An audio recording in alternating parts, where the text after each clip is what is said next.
हामी लैंगिक हिंसा विरुद्धको 16 दिने अभियानको विशेष अवसरमा पुग्यौं राजधानी काठमाडौँ होइन, प्राचीन शाक्य साम्राज्यको राजधानी तिलौराकोट।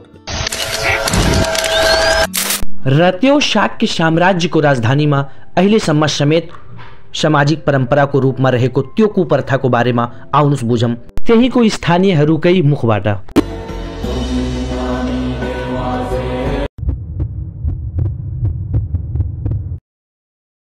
हजुरको नाम? मेरो नाम महेश चाई। महेश चाई।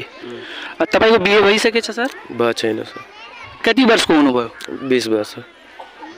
कानुन बमोजिम कति वर्ष उमेर पूरा भइसकेपछि विवाह गर्न मिल्छ? 20 वर्ष पछि हो। 20 वर्ष पछि। अनि 20 वर्ष भन्दा तल विवाह गरेमा के हुन्छ? त्यो बाल विवाह हुन्छ। अनि बाल विवाहमा कति सजाय हुन्छ थाहा छ? त्यो त बाबा कानुनी सजाय जेल हुन्छ।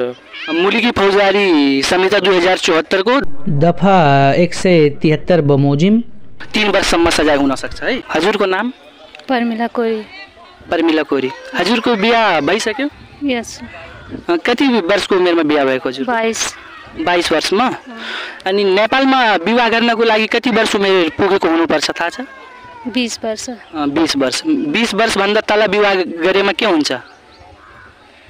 20 वर्ष यो बाल विवाह 20 वर्ष भन्दा गरे भने बाल विवाह मानिन्छ र कानुन बमोजिम दण्ड सजाय दिन्छन्। मेरो नाम रामधारी गुप्ता। रामधारी गुप्ता जी। हजुरको बिहे भइसकेछ सर? भइसकेछ। कति उमेरमा बिहा गर्नुभएको? म त त्यो लगभग 22 वर्षको उमेर, 22-23 वर्षको उमेर।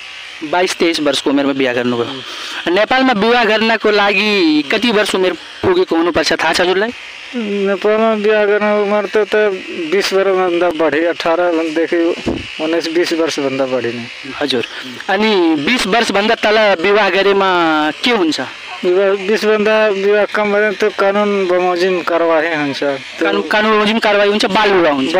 बाल विवाह हुन्छ। अनि बाल विवाहमा त्यो युवा युवतीलाई त्यो समस्या आउँछ कि त्यो कानुन बमोजिम त्यो सजाय मिल्छ।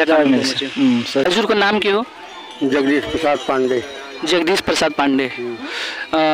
हजुरले विवाह गर्दाखेरि कति वर्षको उमेरमा विवाह गर्नुभयो थियो?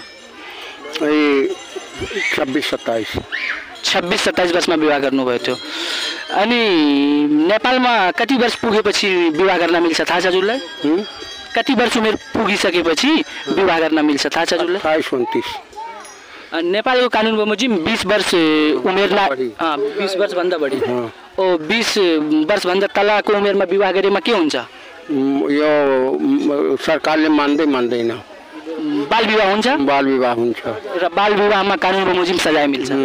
कानुन बमोजिम सजाय मिल्छ। कसैको बाबुआमाले चाहिँ जबरजस्ती बाल विवाह गरिदिनु भयो भने चाहिँ के गर्ने नि म्याम?